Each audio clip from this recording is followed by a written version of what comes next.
Listo, ahora sí, siguiendo con esto, digamos, pues es diferente, ¿no? Cuando uno ya, pues pasar de la banca, que es optimizar las decisiones del cliente, a pues ya que nos contabas que has pasado ya al nivel operativo. Entonces, quisiera saber, digamos, cómo fue esta primera decisión que tomaste como operador, que te hizo sentir que muy seguramente estás en un territorio nuevo. O sea, que todo lo que habías aprendido tal vez no era el esperado o a qué te enfrentaste. Sí, mira, yo te diría que desde hace rato me fui dando cuenta que las decisiones o las cosas que uno mira como inversionista, que hacen un Excel, no necesariamente salen igual en la realidad. Yo desde Ok, que estaba en Advent, yo ayudaba a manejar una compañía de servicios de tecnología del portafolio de Advent en Perú. Y la realidad es que ahí es que te das cuenta que el valor se crea en la operación, en el día a día, en el management. Varias cosas en esa inversión, por ejemplo, no salían como se esperaba. Entonces, esa realización, digamos que la tuve desde ese momento. Aquí, digamos, la gran realización que he tenido desde el principio es que todo es un tema de gente. O sea, al final del día, em, muchas de las horas, por no decir que la gran mayoría de las horas, se van en temas de personas, en situaciones de personas, y eso se ve de distintas maneras, ¿no? Ya sea una contratación o ya sea un problema real de operación debido a la acción de una persona, o ya sea, entonces es eso, ¿no? Todos son temas de personas, al menos en su gran mayoría. o sea, tú dirías que a las personas no se les da el espacio que deberían tener en la banca, pero pues sí es algo que se valora enormemente al nivel operativo, al nivel operativo. Pues no diría que necesariamente que en la banca no se le dé el espacio, pero yo creo que es difícil reflejar en casos de inversión. O sea, uno sí, digamos, parte de lo que uno hace cuando estás en una inversión es evaluar el equipo que tienes in place y hacer supuestos de qué necesitas hacer para reforzarlo. Por ejemplo, contrataciones que tienes que hacer o incrementos de salarios que tengas que hacer y demás. Pero las partes igual más específicas de cada persona, el llegar a conocer a los individuos, el llegar a entender la situación de cada uno, que al final de alguna manera va a terminar influyendo en las cosas, eso no se puede ver tanto. O sea, eso lo tratas de hacer en un diligence, pero no siempre lo logras, ¿no? Ok, ok, listo. Bueno, por ese lado tal vez me gustaría entrar un poquito en la fase como de adquisición. Digamos, te haría la pregunta de cuál sería un tipo de red flag que digamos no es tan obvio, no aparece en los estados de resultados, que te haría descartar una empresa aunque los números sean correctos, sean adecuados. Pues yo te diría que problemas con los fundadores, con los vendedores, o sea, como que si tú identificas algún tema ético, algún tema cultural siquiera, como que creas que de falta de transparencia o de incluso desconexiones, ese tipo de cosas son difíciles de cambiar y usualmente además son banderitas que tú logras ver y que más adelante se van a ver reflejadas de otras maneras. O sea, puede que aparezca en el deal como un detallito, una cosa que parece no cerrar, pero si yendo más profundo, eso puede volverse pues un problema grande, una forma de ser, una forma de operar, ¿no? Y eso es problemático. Ok, ok, entonces por esa misma línea, digamos, si tuvieras un acceso muy limitado a la información de la empresa, entonces, ¿cuáles son las tres variables que tú mirarías primero? Para decidir si una empresa es una buena Sí, inversión. exactamente. Mira, nosotros tuvimos que hacer eso entonces, lo que hicimos en Octagon Equity fue buscar compañías por todo Estados Unidos, pequeñas y medianas, en diferentes industrias, y mucho de nuestro rol era hablar con dueños y tratar de hacer ese assessment lo más rápido y eficiente posible. Entonces, literalmente teníamos una lista de qué son las cosas clave que les vamos a pedir a una persona. O para evitar el desgaste, es decir, para obtener esa información necesaria y tener al menos una foto oye, me interesa entender más o no. Cosas clave. Uno, el perfil de crecimiento del ingreso, o sea, el crecimiento, las dinámicas de crecimiento de la compañía. La rentabilidad, alguna métrica o sea, nosotros lo que pedíamos era gross margins y márgenes EBITDA y con ciertas aperturas. Esa es la otra. Em, y después, pues, entender, digamos, un poquito la estructura y el equipo. O sea, qué es lo que hay, qué es lo que tiene en place la compañía y demás, te dice mucho. Eran como de las cosas claves que pedíamos. Luego puedes hacer 3 clics en todo, ¿no? Entonces, el ingreso no es solo el crecimiento, sino cuál es la calidad de ese ingreso. O sea, qué tan recurrente o comprometido está ese ingreso, ese tipo de cosas. Ok, ok, te entiendo. Em, También quería preguntarte como qué errores ves repetidamente no sé, en los jóvenes que analizan oportunidades de inversión por primera vez. Pues yo creo que los errores típicos es pegarse mucho del Excel, ¿no? O sea, como que el Excel sea el que dicta las cosas. O sea, al final, sí, claro que los Excels tienen que ser razonables y hacer un Excel riguroso y detallado te forza a hacer el análisis bien, o sea, pensar más allá de las cosas. Es decir, si tú haces un Excel y modelas el ingreso, eso no debería verse como simplemente un crecimiento de un año a otro y ya, sino que en general cuando estás haciendo una inversión grande, eso tiene toda una apertura de qué hay detrás, ¿no? En las cantidades, en los precios que estás asumiendo, por qué lo estás creyendo. Entonces hay como un trabajo detrás, pero yo creo que pegarse mucho de solo el Excel es como el error más grande o el problema más común. Ok, ok, listo. Digamos que hablando tal vez de tu experiencia personal, el hecho de comprar una empresa, cerrar el deal, ¿cuál es el primer problema real que aparecería o que te ha pasado que pues probablemente nadie ha anticipado en el proceso de adquisición? Pues otra vez, problemas de personas, o sea, como que algo haya, es decir, entiendes todo perfecto, entiendes los números, entiendes la estructura, entiendes algo y resulta que llegas y pasa algún incidente de algún tipo internamente. Son las cosas que menos se pueden leer físicamente, ¿no? Eso, eso te diría. Ok, bueno, entonces, por otro lado, sería como, ¿cuál ha sido la decisión operativa más difícil que has tenido que afrontar? Mira, yo, por ejemplo, hay decisiones y en el caso de esta compañía, no es tan, digamos, hemos hecho algunos ajustes, pero yo te diría que lo más complejo casi siempre es decidir reducciones de equipo, pues porque hay gente detrás y porque uno tiene que entender, ¿no? Bien las razones y demás, pero aquí la verdad estamos en una historia de crecimiento, entonces más bien lo que estamos es buscando gente, fortalecer el equipo, contratar gente y demás. Ya tomamos algunas decisiones tempranas de reducir un par de posiciones, pero más relacionadas con desempeño. Yo creo que lo que también pasa muchas veces con algunas de las compañías familiares es que pues no necesariamente está ese oversight, que entonces hay como gente que no necesariamente está desempeñándose, que está ahí como por, porque sí, digamos. Entonces yo creo que con nuevos ojos y energía uno logra entender, oiga, realmente no se necesita, el performance no está ahí, y cómo más bien invertimos en lo que sí se necesita, porque más bien sí hay muchas oportunidades de seguir invirtiendo. Entonces, esa es una, y la verdad esa la tuve bastante también en la compañía esta que manejaba en Advent, que les contaba, em, a mayor escala. Entonces, esas son decisiones, yo te diría que son las decisiones más complejas, pues porque uno, con la empatía del caso, hay que entender que estás hablando de personas que tienen familias, que dependen del ingreso, que- del salario que tú les estás pagando, pero también uno con la misma responsabilidad, pues tiene que entender pues, la necesidad de tomar las acciones y que es para el beneficio general del resto.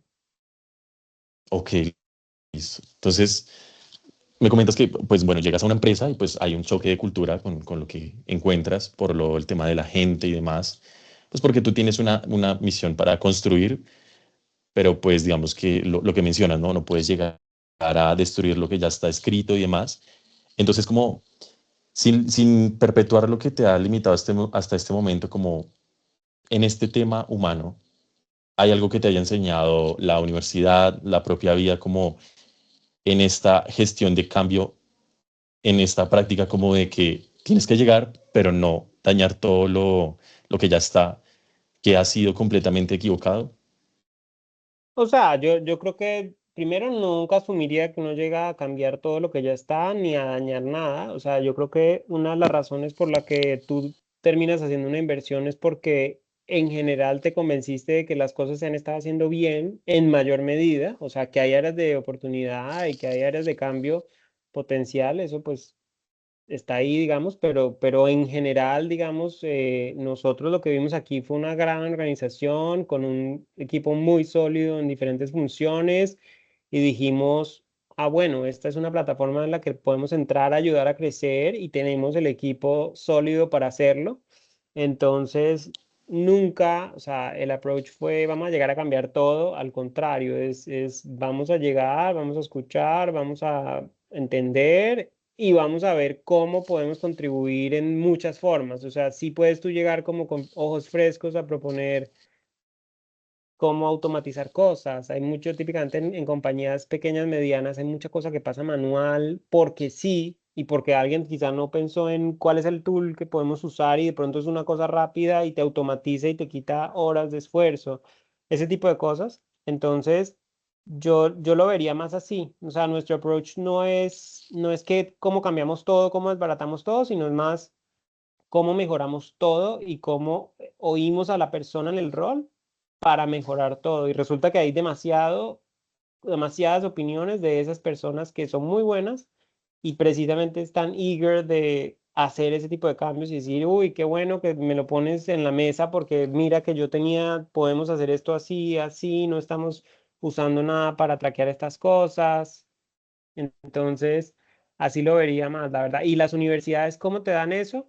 Pues yo sí creo que hay como clases, mi recomendación para ustedes sería, y yo quizás cuando hice la carrera, no vi muchas clases de estas como de soft skills, de relaciones interpersonales y así. Yo creo que mi carrera fue más de números, de contenido y demás, pero en el MBA sí tuve varias oportunidades de esto, o sea, de aprender a comunicarte mejor, de tener conversaciones difíciles, de reflexionar, de crear hábitos, ese tipo de cosas, habilidades blandas, yo creo que ayudan mucho en la medida en que uno avanza en la carrera y en roles. Ok, ok. Supondría yo que ustedes tienen acceso a este tipo de cosas como electivas, quizás. Entonces, ahí es una recomendación de, pues, qué bueno explorar algunas de esas desde el principio, ¿no? Y no esperar a tan adelante en la carrera. Sí, digamos, te comento desde una persona que realmente ha hecho como de todo aquí dentro de la universidad. Aquí en la Javeriana existe algo como llamado el medio universitario, que es como un mini organismo que realmente nos lleva a nosotros como a un nivel humano interior como mucho más elevado, siempre mucho más grande. Digamos, aquí contamos como con campamentos de liderazgo, entonces pues podemos hacer salidas de campo y demás. Y pues trabajamos bajo el lema de cómo es como hacer todo desde el amor. Entonces realmente eso nos caracteriza como universidad e institución. Qué Entonces, sí, bueno, es bastante sí es correcto lo que importante. Yo dices. creo que no, los líderes también se diferencian, o sea, llega un momento en tu carrera en donde lo técnico y lo quizás es lo básico, o sea, tú tienes que saber, ¿no? Entender números, tú tienes que saber hacer ciertas cosas, pero es esa parte suave y blanda que es la que te hace te diferencia como líder. Ok, ok. Entonces, como de la misma mano, dime, Yo Meli. ahí quería aprovechar a preguntarle a Camilo, pues digamos, en esa trayectoria o en esa carrera que ha tenido. he tenido la posibilidad de estar, digamos, en distintas áreas de las finanzas. Entonces, ¿cómo cambian esas soft skills dentro de cada área de las finanzas? Entonces, digamos, no sé, para investment o private equity es una cosa, o para investment banking es otra. ¿Cómo podrías o cómo podríamos hablar eso? Sí, o sea, yo creo que va cambiando.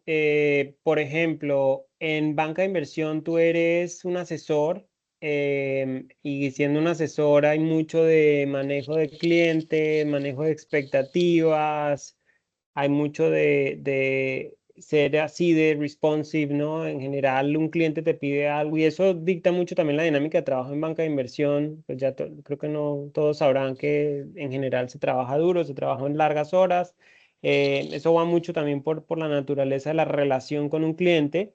En inversiones ya hay un componente, y ojo que también esto va variando en la medida que avances en la carrera, en la medida que te vas haciendo más senior en estas firmas grandes, pues también hay un componente de manejo de personas hacia arriba y hacia abajo. Entonces siempre vas a tener socios o directores a los que reportas, con los que tienes que tener relaciones, manejar expectativas también, pero luego también para abajo también tienes un equipo que te va a reportar, que necesitas movilizar y que estén trabajando al tiempo, pues para un mismo fin. Entonces, sí, son áreas de servicios, ¿no? De personas. Y ya le metes el tema más operativo, entonces cuando estás en la firma de inversión también, entonces empiezas a tener que manejar personas de las compañías, entonces estás un poco más removido de eso, pero aún así tienes que hacer que las cosas pasen desde un nivel más alto. Y, y el caso último, pues es el en el que yo estoy ahora, que es ya en la operación, donde es literalmente overseeing grupos de personas en diferentes funciones que tienen varios niveles hacia abajo y tú tienes que lograr movilizar a toda la organización haciendo cosas. Entonces, sí va cambiando. Yo creo que se pueden ir creando y practicando esas habilidades desde el principio, o sea, desde que uno empieza, por ejemplo, en una banca de inversión y tú pasas a ser asociado y tienes ya unos analistas abajo, uno empieza pues, a crear esas habilidades de manejo de equipo, de entender a la gente, de movilizar gente, etcétera. Mm, digamos, aliado con eso, también yo te haría la pregunta como tal vez un poco más personal, de que digamos, pues sé que has tenido la oportunidad de contratar practicantes y demás. Entonces, ¿qué hace que tú realmente como que confíes en esta nueva persona? Pues porque va a trabajar contigo y demás. Entonces, ¿cuál sería esa soft skill que tú más valorarías? Son dos cosas, yo creo que soft, actitud y real, atención a detalles. Actitud es esencial, o sea, yo creo que hay dos formas de ver siempre cada cosa en la vida. Una es como un reto, como una oportunidad de aprendizaje, y yo me acuerdo que yo tenía eso, yo cuando era chiquito en JP Morgan me ponían a hacer, hay que hacer un análisis, un mapping de las aerolíneas, ¿no? De comparables de aerolíneas y hay que, una cosa que tomaba tiempo y en ese yo no trabajaba cuando existía AI ni ChatGPT ni nada por el estilo, sino que todo este tipo de mapeos y cosas eran a mano, pues. Y para mí yo decía, y esto me lo daban en la noche y tenía que hacerlo por la noche y yo decía, bueno, pero qué interesante, entonces yo ahora voy a entender de aerolíneas y mañana voy a hablar de este tema con el senior y muy interesante, muy chévere. La otra forma de ver esto es, uy, qué pereza esta cosa y a las 7 de la noche y para mañana y o sea, entonces yo creo que todo es de actitud, yo sí creo que uno debe ver su carrera como un camino de construcción de habilidades y cada cosa es una oportunidad de aprender, de retarse, de hacer más. Eso es uno. Y lo otro, la atención de detalles, sí es importante. O sea, yo creo que eso sí requiere más que en la práctica uno se tome el tiempo de hacer bien y de revisar. Y eso, especialmente en este tipo de trabajos, es clave. O sea, que tú te crees una reputación de hacer bien las cosas, de que entregas de alta calidad, sin errores, te hace toda la diferencia en una firma grande. O sea, si tú, y se los digo por experiencia propia, o sea, yo a mí me mudaron de Bogotá a Nueva York en JP Morgan, y cuando yo llegué a Nueva York, yo llevaba 6 meses trabajando ya en la firma y conocí a algunos seniors que decían, he escuchado mucho de ti porque dicen que eres muy bueno, que haces las cosas bien, y todo era por como que te sigue la reputación, y era porque hacía las cosas con cuidado, bien hechas, completas, revisaba. Entonces eso más adelante en las carreras te compra también un poquito de libertad. Entonces ya más adelante yo nunca tenía nadie encima que hubo, para cuando manda, para cuando no. Yo mandaba a mi tiempo y todos teníamos como ese trato implícito de yo llego a tiempo y en buena calidad.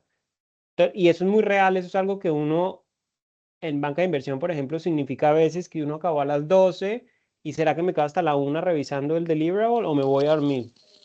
Y yo creo que la inversión inicial vale la pena. O sea, de asegurarme que hago las cosas bien y con calidad, yo creo que vale mucho la pena.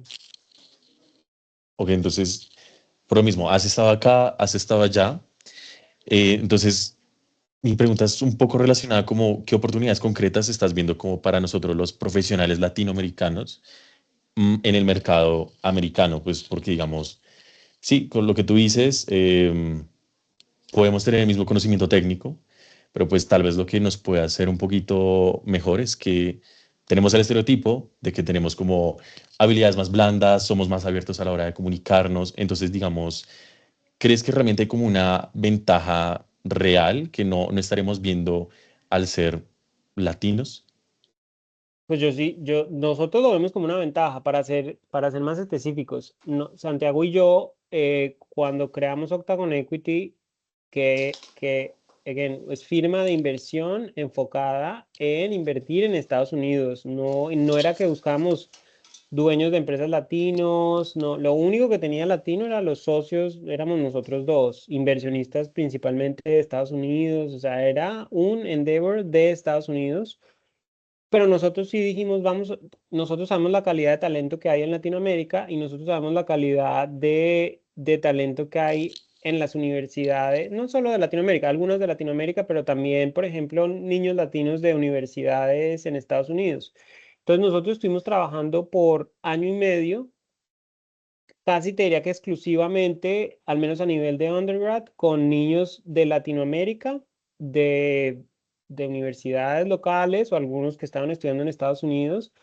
Y definitivamente tú notas como el hambre, las ganas de hacer las cosas, como esa motivación, digamos, no habíamos entendido de otras personas que habían hecho lo que estábamos haciendo tiempo atrás, que quizá en Estados Unidos alguna gente no tenía esa misma hambre o esa motivación, sino que, bueno, voy a estar un rato, pero quizá me aburro con la labor, entonces me voy. En cambio que aquí sentíamos que se ve, y fue cierto, o sea, vimos esa motivación, la gente que trabajó con nosotros, además nos dio mucha satisfacción ver que todos terminaron luego en trabajos súper chéveres, o sea, entonces, porque les hacía la diferencia, o sea, básicamente ellos podían poner en su hoja de vida, y no solo poner en su hoja de vida, sino hablar en una entrevista de forma muy real de lo que hicieron con nosotros, y lo que hicieron con nosotros fue participar en analizar compañías en Estados Unidos, en trabajar súper de la mano con nosotros dos, que obviamente pues cuando uno tiene su primer trabajo, éramos su primer trabajo,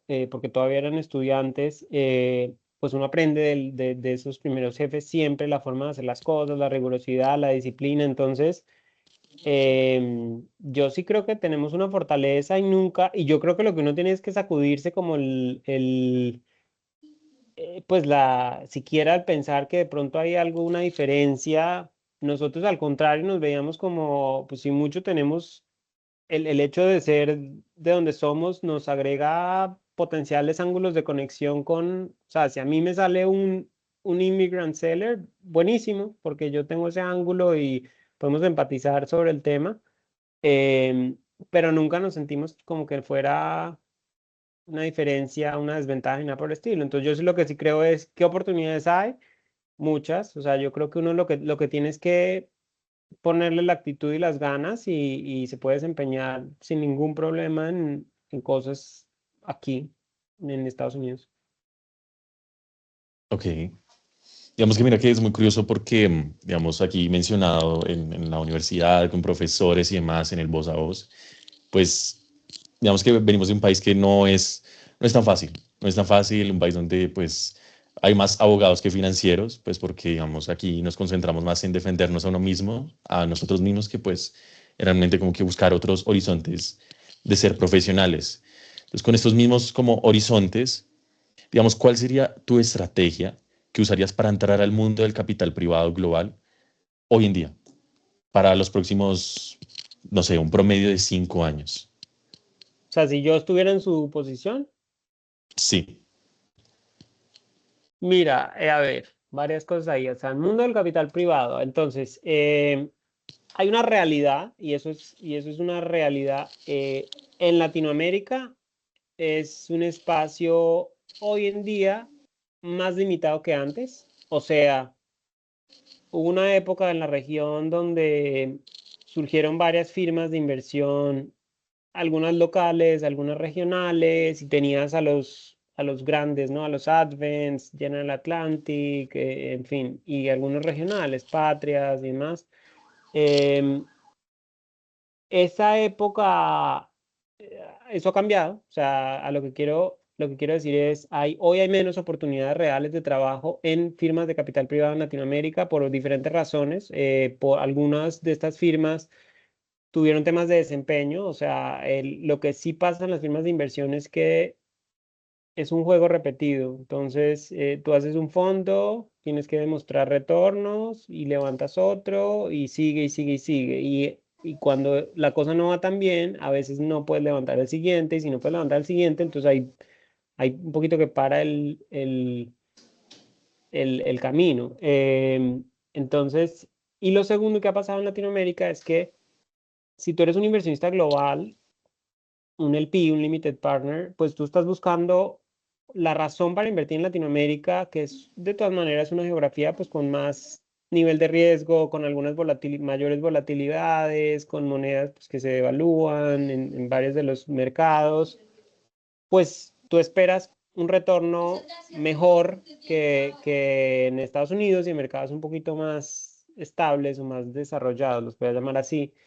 Y eso no necesariamente se ha visto así tan real. O sea, no se ha visto que esos retornos sean tan superiores. En algunos casos son muy parecidos o en algunos casos han sido incluso peores.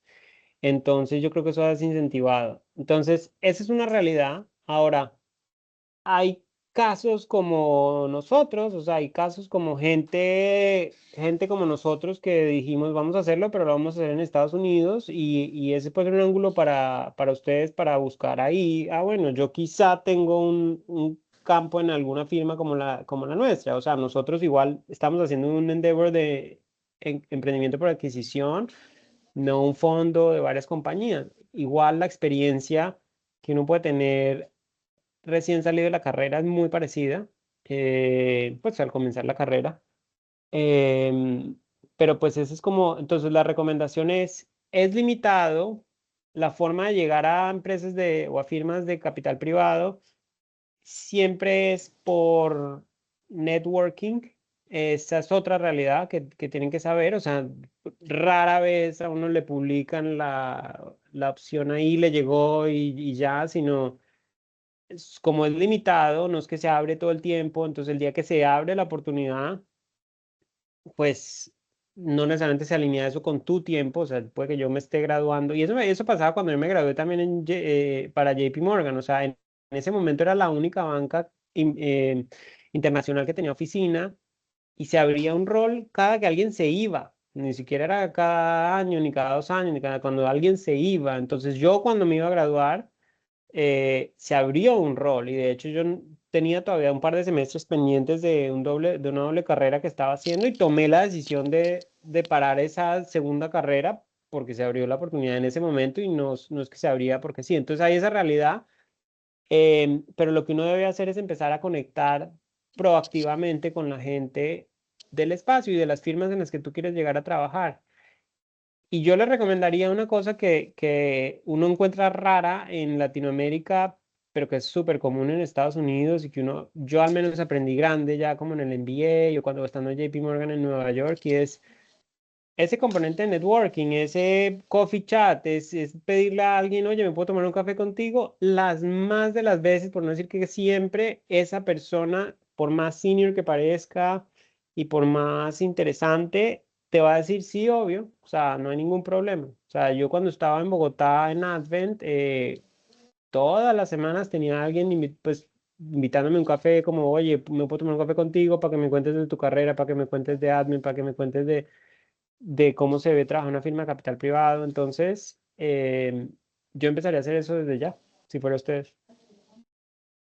Ok, entonces, pues eso serían condiciones sobre todo pues personales para que pueda funcionar en la región. Pero ¿se te ocurre alguna más como financiera o de mercado para que pueda funcionar en este ecosistema latinoamericano a futuro? Para que pueda funcionar las firmas de capital privado o para que tú, Sí, para que o que funcione el tú private. necesites tener. No, o Claro, porque es que sea, las condiciones personales nos hablas del networking, de el acercarse, el preguntar, el realmente, volvemos a lo mismo, ¿no? Las habilidades blandas de, hey, pues esto realmente es hacerlo sin miedo, así como el hecho de que yo me acerque a ti para poder compartir tu conocimiento con todos nosotros. Entonces, pues, si hay algo más allá financieramente o de mercado o realmente cómo se puede unir la región para que el private equity se expanda, funcione mejor. mira, yo creo que, o sea, y eso es una conversación más, o sea, yo creo que hay mercados. Yo creo que esa tesis de empresas pequeñas, medianas, out there, que tienen la posibilidad de ser manejadas por gente de forma más profesional, con tecnología, con mejores prácticas, aplica para Latinoamérica también. O sea, yo creo que eso debe haber una oportunidad. La forma como yo he visto hacer eso es más como assembling el grupo de inversionistas para la transacción, o sea, encuentras a los inversionistas para el deal específico, más que crear un fondo y de ahí invertir en varias, es, encontré esta oportunidad, la negocié, funciona así, y ahora sí, ¿quién le invierte? Y te hago el pitch específico de la oportunidad. Yo creo que eso funciona y es como el way around que le ha encontrado la gente o algunos inversionistas, incluso algunas de estas firmas que antes eran un fondo como tal, han hecho eso. Esa es una forma de movilizar cosas. Hay cosas más grandes que se salen entonces, otra vez, que las firmas grandes de inversión decidan alocar más o conseguir más recursos para la región. Yo creo que eso se sale un poquito de las manos. ¿Cómo se moviliza eso? ¿Cómo se logra? Pues mostrando casos de éxito, mostrando retornos buenos, mostrando exits. Eso también es un challenge en la región. O sea, puedes entrar, pero ¿quién te compra la salida y te compran en las condiciones para materializar un retorno? No, y eso ha sido un challenge. Esos son cosas más inherentes, más grandes. El way around es el que te digo, pero o sea, hay cosas estructurales que son un poco más complicadas y es una realidad. O sea, cuando Santiago y yo decidimos hacer esto en Estados Unidos, pasó por ahí un poco, ¿no? O sea, darnos cuenta hay mercados que no son tan grandes en Latinoamérica, la financiación no está tan disponible, hay inversionistas que no tienen apetito para la región, ¿no? O sea, hay realidades que uno tiene que entender y decir cómo jugar y si va a jugar ahí. Yo, partiendo de lo que dices, quería, o siempre me ha parecido muy difícil en el mundo de las finanzas, por ejemplo, manejar situaciones contrarias como las que mencionabas, o sea, hay situaciones que se salen del control de las manos de uno. ¿Uno cómo gestiona esa frustración ante estas situaciones o ante las pérdidas? ¿Cuál crees que sería el mejor consejo que le podrías dar a nosotros, una persona de nuestra edad, para poder afrontar este tipo de emociones? Cuando se materializan, dices. Sí, o sea, cuando un proyecto que tú tenías no se materializa dadas las condiciones económicas externas, por ejemplo, como lo que mencionabas, o simplemente, digamos, no sé, en una inversión dentro del private equity, dentro del fondo, se materializa y quedan pérdidas, o este tipo de situaciones. Yo ¿Cómo creo lo que el, gestionas para el, ti, para nosotros? el growth mindset que hablamos desde el principio, o sea, yo creo que el entender que si eso no salió, algo salió de ahí, o sea, o que si esta vez no fue, va a ser de alguna u otra manera y vas a encontrar otro camino para que sea. Entonces, porque esa es la vida. O sea, y no es solo a veces situaciones económicas, sino la carrera es así, van a salir mal cosas y entonces eso cómo me sirve para que yo aprenda y ya esto no me vuelve a pasar. Por ejemplo, si son errores propios o, o era una cosa afuera que pude haber anticipado, eso también pasa. O sea, pudiste haber anticipado cosas, pudiste haber pensado en un escenario de eso y te hubieras podido proteger de eso o simplemente no. Hay cosas que se salen del control, no hay nada que hubieras podido hacer y en cuyo caso, pues lo que hay que hacer es procesarlo y otra vez, ¿qué sigue? ¿Cómo sigo? ¿Qué aprendí? ¿Cómo sigo?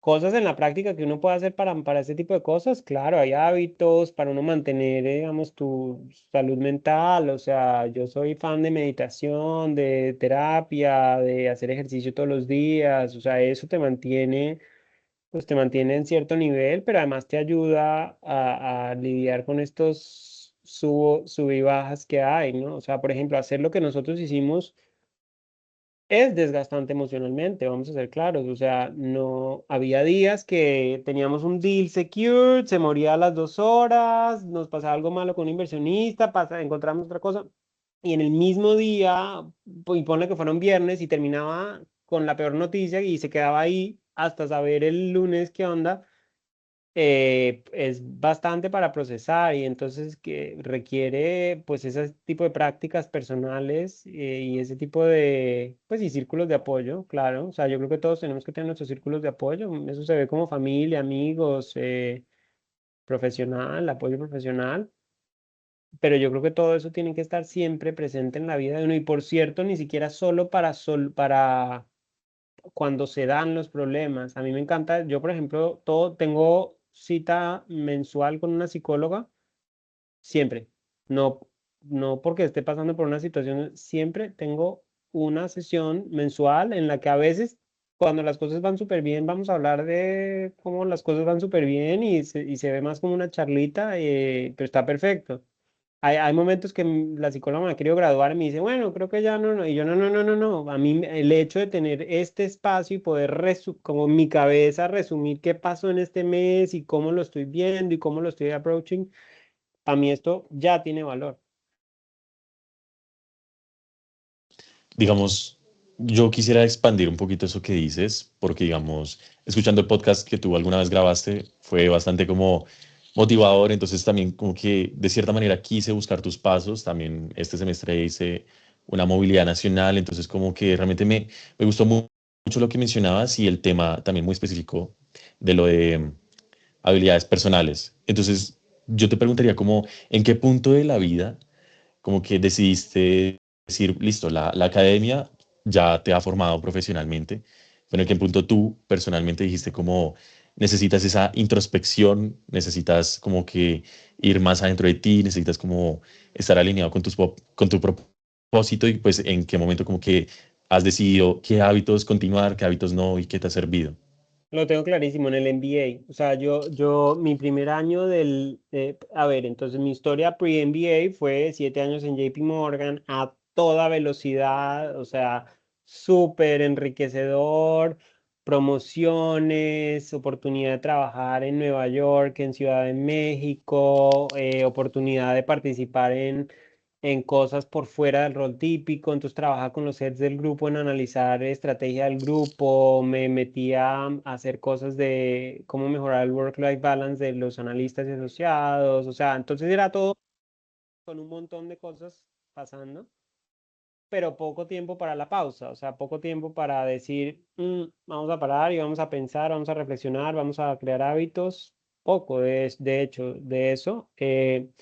Y en el MBA, el primer año fue medio parecido a los 7 años anteriores, de mil cosas, mil cosas, mil cosas, conocer a la mayoría de gente que pude, tampoco me arrepiento de eso, por cierto, o sea, yo creo que es hasta una buena forma de partir un MBA y decir, primer año, maximizo esas interacciones, conocer a la gente, hacer ese networking y probar cosas, hacer cosas, participar en un montón de eventos, contenidos interesantes, pero el segundo sí fue más de recogimiento, de decir, ok, ya conocí gente, ya entendí con quién conecto y con quién comparto valores. Te das cuenta de una cosa súper interesante, es que tú compartes valores con la gente menos esperada. O sea, mis mejores amigos de MBA son de geografías completamente distintas y vemos la vida muy parecido, crecimos como con trato familiar muy parecido, a pesar de no tener ninguna otra coincidencia. Entonces eso lo logras hacer y ya ahí fue, me puse ahí con la disposición en el espacio a hacer estas cosas. Entonces, ¿qué hice? Me metí conscientemente a materias que eran para eso, para creación de hábitos, que me hacían reflexionar, que tenían small discussion groups de cosas, de conversaciones difíciles. Me atreví a hacer, esto era voluntario, hacer una cosa que en HBS se llama un My Take, que es como tú salir enfrente de tu sección de 90 personas a hablar de tu vida, de algo muy personal, y esto se ve como tú quieras que se vea, y esto, algunas cosas eran muy personales en esas sesiones. Había gente que hablaba de traumas, problemas familiares, temas, o sea, sí. Yo hice uno muy como de mi vida también. Eso me gustó mucho porque otra vez es como, es un espacio de reflexión y ponerte allá afuera.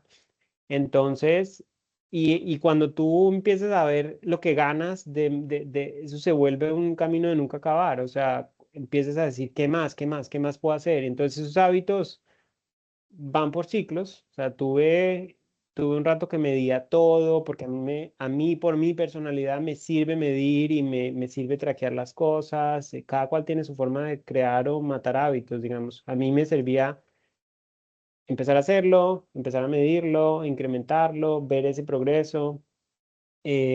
Tiene fases, pruebo, todo el tiempo pruebo cosas. Tuve un rato que hacía esos cold showers que la gente recomienda, luego lo dejé de hacer porque en Bogotá pues era un poquito agresivo, pero cosas de ese estilo, como que todo el tiempo pruebo, pruebo, pruebo, pruebo, y si me agrega valor y siento que de verdad lo necesito, se queda, y si no, se va y pruebo el siguiente. Ok, listo. Ya para ir un poquito terminando, mi última pregunta era como, pues listo, ¿qué consejo nos darías? Pero pues es algo que ya en algún momento has respondido en la reunión.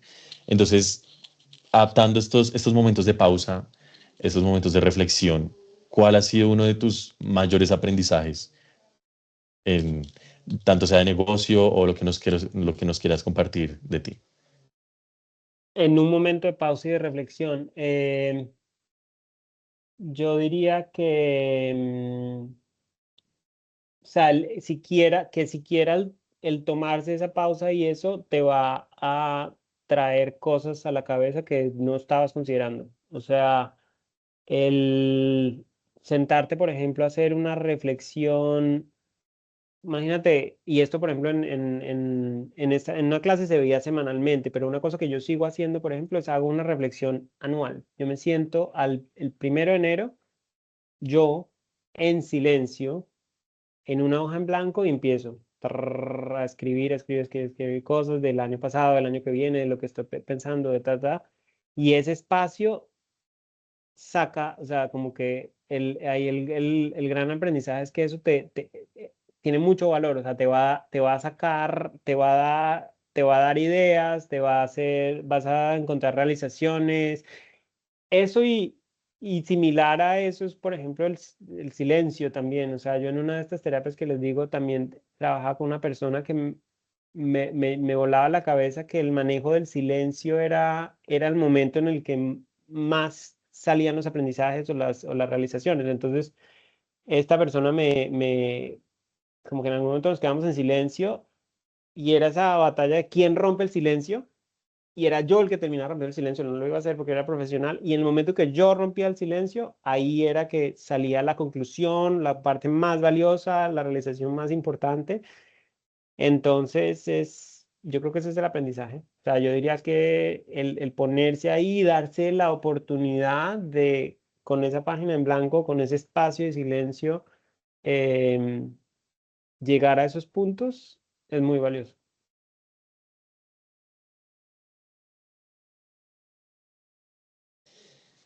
Bueno, listo, Camilo. Realmente agradezco que nos compartas de tus experiencias. Digamos que en lo personal, lo que tú decías, las habilidades blandas y demás, para mí son extremadamente valiosas. También para un javeriano es crucial. Digamos, pues acá lo trabajamos como que todos los días de cierta manera. Incluso nos enseñan desde que entramos a tener lo llamado aquí como pausas ignacianas. Entonces, como que sí, el hecho de sentarnos, reflexionar y pues, bueno, realmente tener el criterio de decir si lo que estamos haciendo realmente nos acerca pues, a nuestro propósito. Y eso Sí, pues solo está dentro de nosotros. de acuerdo. Y sin dejar de lado, o sea, vamos a ser claros, estamos en una charla de finanzas, estamos en una charla hablando de firmas de inversión, de bancas de inversión internacionales.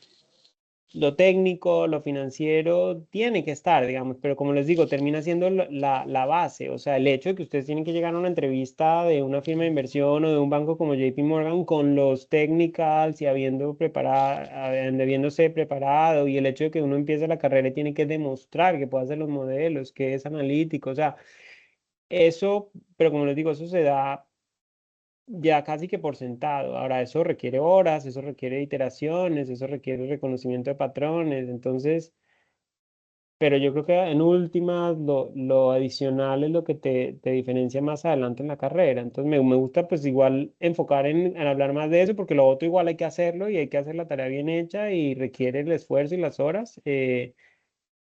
Pero esto otro, yo creo que requiere más proactividad y requiere más ponerse ahí y ponerse en la oportunidad de ganarlo, ¿no?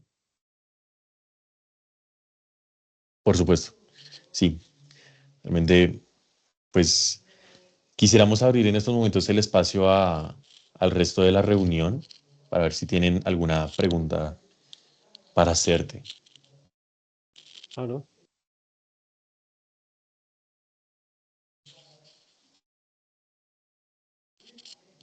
Sí, Luis, adelante.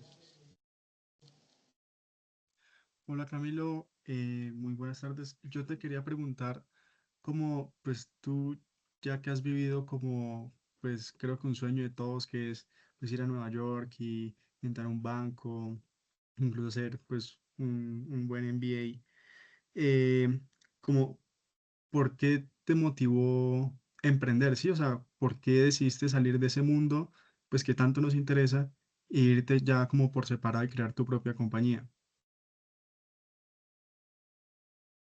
Mira, yo creo que, o sea, llega un momento, otra vez, yo creo que hay estas carreras y estas firmas son muy estimulantes y cuando no, se nota el avance y se nota el progreso y se llegan las oportunidades y demás, obviamente que te mantienen súper engaged, pero llega el momento en el que uno, después de varios años de carrera en firmas grandes, pues se cuestiona y dice, ok, o sea, cuál es mi meta? ¿Es ser socio aquí? O sea, yo quiero estar ahí arriba donde veo a los jefes más grandes de aquí y yo voy a trabajar por sentarme en esa mesa y tomar estas decisiones, o a mí me interesa más, por ejemplo, manejar una compañía y tener la autonomía y el poder de decisión y poder tener un impacto mucho más directo. Y la respuesta para mí fue la segunda. O sea, yo obviamente estaba en una firma muy buena, en un rol también muy escaso en la región, al punto que hablábamos, ¿no? O sea, no hay como muchas posiciones disponibles en estos roles, mucho menos en la medida en que avanzas. Em, pero sí había esa necesidad de decir, bueno, mira, a mí sí me gustaría, y por cierto, esa evolución hacia business owner y a general manager venía en la carrera, venía, entonces habíamos partido muy de finanzas, de banking, a un family office donde igual sí participaba en las juntas y en proyectos estratégicos en compañías, a una firma de inversión donde por X o Y motivo me tocó meterme a la operación de una compañía de servicios de tecnología y ahí, o sea, venía muy informado y venía muy en esa ruta. Yo el ensayo que hice para HBS era de por qué yo quería ser mi paso siguiente era ser CEO de una compañía, y yo daba ejemplos muy concretos de CEOs que yo había admirado y con los que había trabajado en JP Morgan. Entonces, venía en mi cabeza desde hace rato, desde hace mucho tiempo, y era más, yo creo que lo que también tienen las firmas grandes es que entre esos círculos virtuosos de oportunidades, promociones y demás, y realidades de compensaciones buenas y demás, pues como que te previenen de tomar esos saltos, y hay mucha gente que quisiera hacerlo y no lo hace por eso, ¿no? Como por aversión al riesgo. Pero pero yo sí dije, mira, si hay un momento de hacerlo es ahora, o sea, si hay un momento de hacer este tipo de movimientos pues a la edad que tengo, con la experiencia que tengo, también llegó un momento en el que dije, nunca vas a estar listo, nunca vas a saber todo lo que se necesita, no vamos a decir que yo ya dije, "Ah, ya estoy listo para ser CEO de una compañía". No, pero también sí con la objetividad del caso, pues ya tenía ciertas experiencias que sabía que iban a ser valiosas para esto. Ya había hecho transacciones, ya había analizado inversiones, me había metido a cosas más cercanas de la operación, había participado en juntas directivas. Entonces dije, bueno, ok, ahora tampoco es como que no sé lo que voy a hacer, ¿no? Entonces yo creo que también uno se va sintiendo un poquito más preparado, nunca listo, pero un poco más preparado y con más herramientas.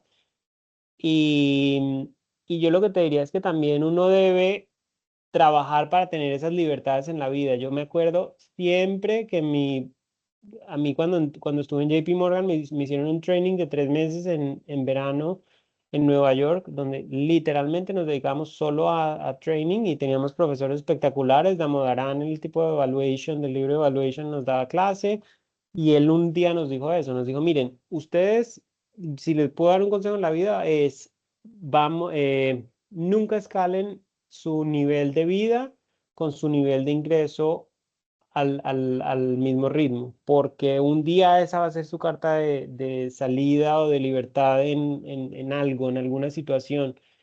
Y yo creo que eso fue para mí, ¿no? Otra vez, yo creo que la gente queda un poquito amarrada a estos roles en firmas grandes, muy bien compensados. Y yo con la libertad del caso financiera y mental y demás dije como, no, vamos, o sea, yo no voy a dejar de hacer una cosa en la vida a la que aspiro y que me va a llenar y que me va a poner en otra posición profesional y de carrera por una decisión económica solamente. Entonces, yo diría que es como una combinación de todas esas cosas. Sí.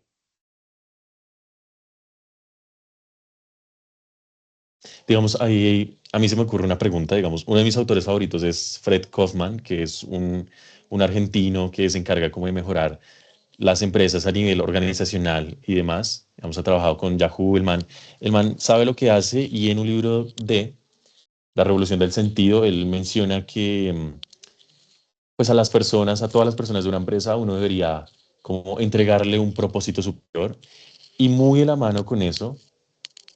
Ahorita que mencionabas que uno de bueno, de tus jefes con los que habías trabajado en JP Morgan, probablemente son como ídolos o imagen de llegar a ser. Digamos, mi pregunta en concreto sería, ¿qué es lo que más has disfrutado de trabajar con estas personas que han influido en ti, que tal vez te han motivado más en el trabajo? ¿Qué es lo que más te ha gustado de trabajar con personas o con líderes? Hay una característica muy que yo valoro mucho y es cuando la gente le da el espacio y la oportunidad a uno y lo ve incluso por encima de lo que uno se ve. Y yo creo que en mi carrera tiene mucho de eso, o sea, de siempre en cada firma, en cada trabajo, yo tuve un jefe o una jefe, varias de mis jefes mujeres, mis primeras jefes mujeres, por cierto, em, que veían en mí el potencial y me botaban al agua en ese tipo de cosas. Entonces, eso es súper valioso, o sea, porque entonces yo a raíz de eso terminé participando en unos proyectos que yo al principio decía, yo por qué estoy aquí, o me ponían en una sala en JP Morgan por allá. Yo tuve un jefe que cubría, por ejemplo, Centroamérica y el Caribe, y en ese momento no, pues no se ponía tanta atención ahí, o eran como mercados más chiquitos, entonces yo te diría que menos atención senior, y era más como, bueno, si logramos hacer deals ahí, pues veamos. Y como no había eso, no era pues como sentarse en una sala de juntas en un deal grande en Brasil donde están el senior, el senior, el senior y ellos son los que van a hablar, sino éramos el jefe y yo por allá sentados en un país de Centroamérica y él me decía, bueno, vas tú y hablas y yo a los 25 años pues ahí hablándole, presentándolo. Entonces, ese tipo de oportunidades únicas y ese trait, digamos, de la gente de ver el potencial y dar, y soltar y dar, todo es muy controlado. Por supuesto que yo respondía y por supuesto que entre más respondía, más recibía. Pero eso yo creo que es súper valioso. Eso es lo que más yo creo que he disfrutado y siempre me ha empujado a, bueno, ¿qué más, qué más, qué más? Y como a llenar unos zapatos más grandes de los que podía llenar.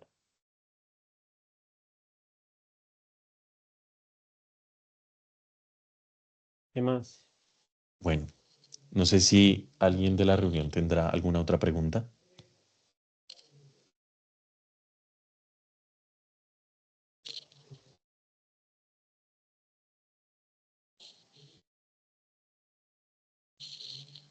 Adelante, Diego. Hola, ¿qué tal? Buenas tardes a todos. Hola, Camilo. Hola, Eh, Diego. Me parece muy chévere lo que dices y más que todo lo del networking y las habilidades blandas, pero yo creo que también, o sea, como que habilidades aparte, como pues, es que siempre me dicen que Excel, que Power BI, que todas esas aplicaciones que intentamos manejar, ¿qué otras más recomiendas como para nosotros expandirnos y mejorar como nuestros conocimientos y aplicarlos en aquellas? Mira, lo que tienen estos cargos en finanzas, tanto de banca de inversión como de firmas de capital privado, es que esto está más que inventado. O sea, hay guías out there de Wall Street Prep, mejor dicho, hay como tres, cuatro muy conocidas que tú puedes googlear y encontrar y te prepara, básicamente te resume ¿no? el tipo de técnicas que tú necesitas, el tipo de preguntas que tú puedes responder o debes poder responder en una entrevista del espacio. Entonces, uno es, búscate esas guías y léetelas, entiéndelas. Es importante aprender a pensar. Muchas de las entrevistas del espacio pueden ser la misma pregunta, pero de alguna otra forma. Lo importante es que tú entiendas el por qué o la forma de, no que te la memorices. Pero eso es una cosa muy, muy práctica. Lo otro es pues aprender a hacer un modelo y qué es lo que tiene que atar con qué y cómo funciona. Eso también se puede hacer por ti mismo, pero también pues hoy en día supongo yo que ustedes, por ejemplo, como club, buscan dar ese tipo de oportunidades también a los miembros. O sea, eso no existía cuando yo no había un club yo estuve en los Andes, no había un club de finanzas, eso no, o sea, te tocaba a ti mismo tratar pero hoy en día hay material y hay material out there. Hoy en día además tienes AI, o sea, donde muchas de las preguntas y follow-ups y demás se las puedes ir haciendo a Claude o a ChatGPT. Em, Esa es como la recomendación. O sea, yo creo que lo que tú necesitas básicamente para conseguir un trabajo en estas firmas y para empezar a hacer un buen rol es definitivamente tener cierta habilidad de Excel y pues entender los conceptos básicos de pues contabilidad, de finanzas corporativas, pero tampoco muy científico, o sea, tampoco muy profundo. O sea, yo creo que otra vez, cuando tú estás contratando y he estado mucho en la posición de contratar gente para comenzar su carrera, pues tú quieres ver el check de que tú hiciste la tarea y entiendes las cosas y te sentaste las horas, hiciste las repeticiones. Pero también va más allá de eso, ¿no? Mucho la actitud, entender un poquito más de ti, qué disciplina tienes y cómo se ve esa disciplina. Pero sí, o sea, hay que trabajarlo de esa manera. Yo recomendaría eso, las guías y materiales, modelos. También te paso otra pregunta, disculpa. Sí. Es que también mencionaste lo de las inteligencias y hace poquito, casi con el grupo de finanzas, también fuimos a una salida a la mesa de dinero de Porvenir. Y allá nos comentaban que la inteligencia artificial revolucionó muchísimo lo que es en la creación de modelos de cualquier tipo. prácticamente pasaban meses creando modelos ellos mismos que a partir se duraban días creando uno nuevo. Entonces, mi pregunta es como que si es necesario como nosotros enfocarnos en crear nuestro modelo como tal desde cero o también como no depender totalmente 100% de la IA.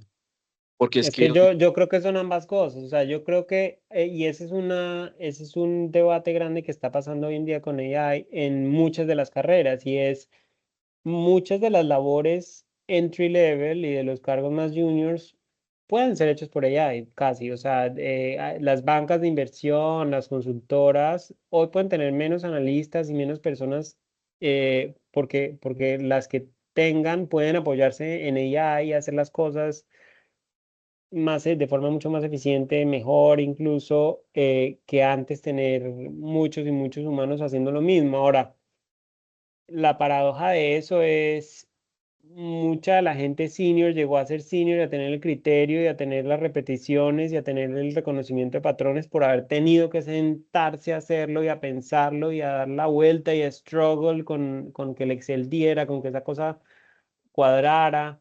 Entonces, yo creo que hay que, el reto que yo me pondría a mí mismo es, entiendo lo que está pasando, o sea, entiendo qué es lo que, el concepto, sé qué es lo que está haciendo ya, y ahí es donde está el híbrido entre, voy a hacer cosas yo, porque claro, si yo solo lo meto y me sale una cosa hecha, ¿entiendes lo que está pasando? ¿Estás entendiendo el concepto? Probablemente no. Pues sí, sí, sí, si es que te demoraste horas interactuando con Claude y y llegaron a hacerlo, fine, o sea, me parece un approach. Hoy en día yo creo que la forma de hacer las cosas, y he escuchado historias de bancas de inversión y demás donde te pagan el acceso a lo que sea pro de AI que use la banca, y entonces lo que te hace es que eso te da más poder y más, y te enable, digamos. Hoy es un híbrido, yo creo, que debe uno tratar de... Por cierto, el otro approach tampoco funciona solo. Si eres buenísimo haciendo el modelo tú solo, pero ni siquiera estás pensando en que AI te puede ayudar, ya también es un tema de, bueno, no, todos deberíamos estar usando AI para hacer cosas. Nosotros, yo todo el día tengo Claude abierto y hago un montón de cosas que me tomaría días hacer si no lo tuviera ahí. Es un debate, pero te recomendaría, pues, cómo hacer doble clic. Entiendo, estoy entendiendo lo que está pasando y demás. Pues no sé si te quieres echar todas las horas haciéndolo, pero entendiste hacerlo una vez y Claude completó el resto, por ejemplo. vale, Camilo, muchísimas gracias.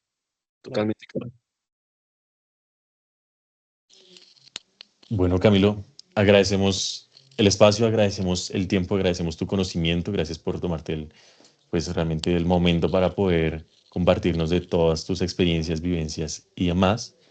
Desde todo el Financial Group te agradecemos y realmente como que esperamos que surja algún momento presencial en algún futuro en el que pues podamos darte la bienvenida acá pues con todos los brazos abiertos. Claro, con mucho gusto. Sí, ojalá se repita y en persona. Y bueno, gracias a todos por estar y por quedarse hasta el final. Cualquier cosa a la orden por aquí. Muchas gracias, Camilo. Esperamos que tengas un excelente día.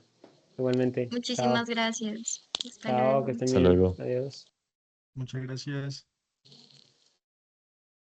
Muchas gracias. Muchas gracias, hasta luego.